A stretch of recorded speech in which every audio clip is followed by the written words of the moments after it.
Hello, everyone.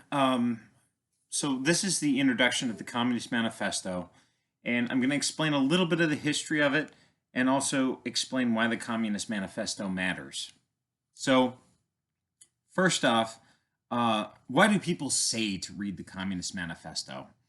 They say it offers a political and economic direction above and beyond capitalist bourgeois, blah, blah, blah. And they say it's the foundation of communism. Like the Communist Manifesto is where you start when you really want to know about communism, what communism means, all that. It is not either of those things. It was a political document written for 1848. And what I mean by this is it was written specifically. Well, it was not written specifically, but it was written with the intention of being a document for the times, that it would lay out the general purpose, the general things that it meant at the times. In fact, Engels, who was not at all really an author of the Communist Manifesto. That's why it's called Marxism and not Marxism-Engelism. Marx wrote this, but Engels himself said, it's a historical document. He said, but then the manifesto has become a historical document which we no longer have any right to alter. He said that in the 1872 German preface, where he's like, yeah, a lot of things we asked in the manifesto just naturally came about. By naturally, I mean through the course of class struggle, and workers won these things. The needs that we need have changed. But he's saying, like, this is a historical document rather than the fundamental overarching communist dealio, I don't know, the communist book or the Bible of communism. Rather, we should understand this, and this is somewhat controversial, not as a political document. I don't know how many times I have heard and have myself suggested the Communist Manifesto is first reading. But to be fair, plenty of people who want people to be indoctrinated into Americanism advocate for reading the Federalist Papers, reading the discussions about the Constitution. It's not to say the Communist Manifesto isn't important, but rather I think it's absolutely vital that we recontextualize it as a historical document. And more so, Marx rushed the document. In fact, he was given an ultimatum by the League of the Just, which was the organization he and Engels joined and, I want to say, co-opted, a Christian socialist organization, I might add.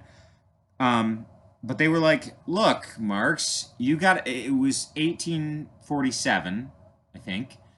And they were like, look, you got to finish this, man.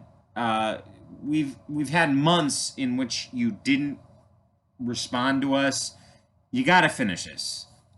And Marx, being the absolute procrastinator and drunkard, which he was like, oh man, I gotta finish this. And so he actually did finish the document.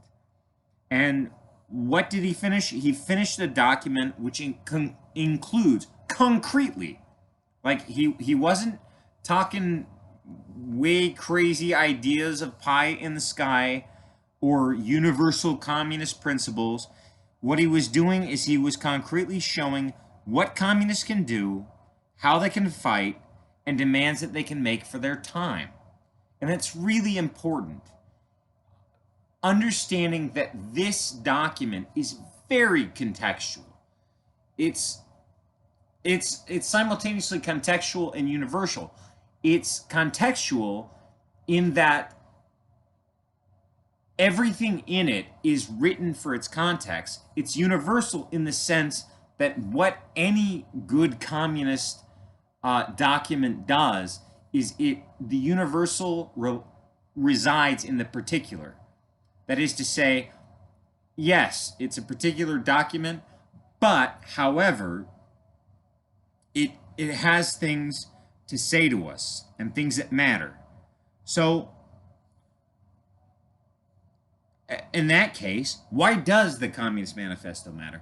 So first off, historically, it was adopted by the Soviets, as was Marx. This document, the Communist Manifesto, actually fell out of vogue, and it was not particularly widespreadly read. Not many people liked it.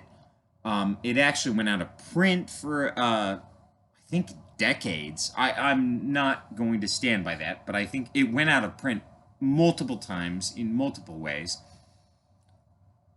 But the Soviets, and specifically Lenin, although other Soviets also did, really liked this, and they viewed this as sort of their document as a rallying cry to separate themselves from the previous anarchists, and not to criticize the anarchists, but the anarchists, and to really focus on a wider societal based course of action rather than propaganda of the deed. But in any case, the Soviets resurrected everything Marx wrote, and thankfully they did, because most of our translations of Marx generally depend on the Soviet library.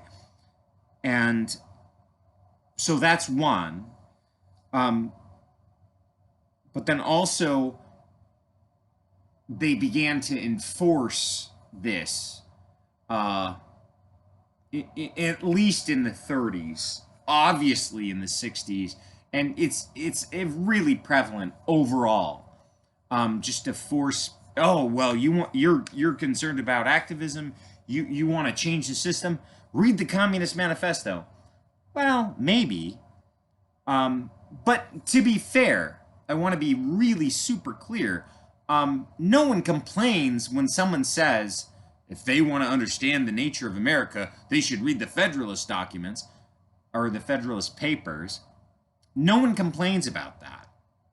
So I'm not saying don't read the Communist Manifesto. Rather, what I'm saying is I would hope at least, but if not, that's fine, you would adopt a different attitude towards the Communist Manifesto. You would adopt an attitude that this was a historical document of workers and communists engaged in struggle, and they used that and they carried that forward, and that's what it meant for them then. And that's really the long and the short of it. Oftentimes, older documents become dated. And the question always remains, what is there in that dated document worth finding? And I think, I firmly believe, but I hope for you that you will find something valuable in the Communist Manifesto. Thank you very much.